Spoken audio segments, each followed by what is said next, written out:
Ferryman, sorti en 2013 et sa suite, Trespassé septembre 2017, de Claire M.C. Foll, retrace le voyage d'une adolescente vers l'au-delà après un accident de train. Andy Buchanan /AFP, une enseignante de l'Esmaaga, ville du sud de l'Écosse, fait sensation. Après avoir écoulé plus d'1 million de livres en Chine, elle a vendu les droits de sa série d'un roman jeunesse, Ferryman, au studio hollywoodien Legendary Entertainment, producteur de blockbusters tels que la trilogie des Batman de Christopher Nolan. Est-elle la nouvelle J.K. Rowling? Après avoir écoulé plus d'1 million de livres en Chine, une institutrice d'une petite ville écossaise est devenue une véritable sensation littéraire avec sa série de romans jeunesse, Ferryman.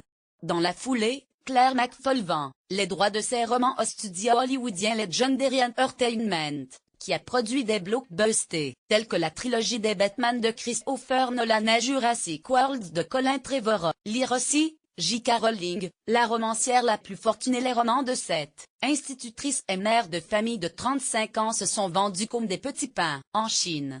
Son premier livre figure d'ailleurs parmi les plus vendus pendant plus de 2 ans. Mon agent appelle ça la Ferrymania, ce qui est légèrement gênant, raconte-t-elle, très surprise de son succès.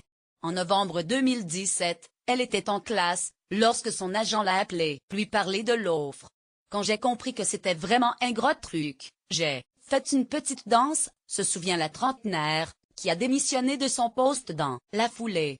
Mon agent appelle ça la Ferrymania, ce qui est légèrement gênant. Claire McFall, elle reste pourtant encore peu connue au Royaume-Uni, où elle n'a d'ailleurs vendu que 30 000 exemplaires de son premier roman. Ferryman, sorti en 2013, et sa suite, Trespassé, septembre 2017, retrace le voyage d'une adolescente vers l'au-delà après un accident de train. Elle est accompagnée par un guide inspiré de la figure mythologique de Charon, chargé de faire franchir le Styx aux âmes des personnes défuntes. Inspiré par les paysages écossais, la campagne peu peuplée entourant l'Esmaaga l'a inspiré pour créer un paysage coupé entre la vie et la mort. Situé à environ 35 km au sud de Glasgow, il s'agit de la région où l'écrivain a grandi et travaillé. Pour me rendre à l'Esmaaga, je voyais juste des champs, des moutons, parfois un tracteur. C'est un paysage absolument magnifique, mais c'est aussi très accidenté, assez dangereux et le temps écossais peut changer à tout moment. Donc pour moi c'était, en fait, un environnement assez menaçant, décrit-elle.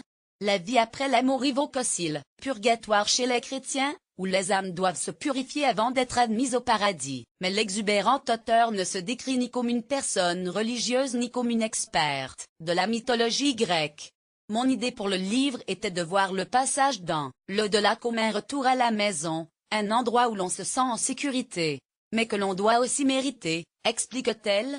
Un second roman dystopique dans une Écosse indépendante, Bombmaker. Son second roman est une dystopie qui se déroule dans une Écosse indépendante.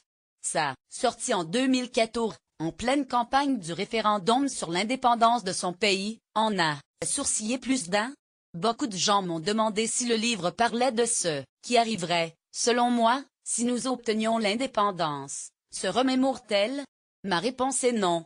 J'aimais simplement l'idée d'écrire une dystopie sur un Royaume-Uni pas trop éloigné de la réalité, et la plupart des gens l'ont pris ainsi. Son succès rappelle évidemment celui de J.K.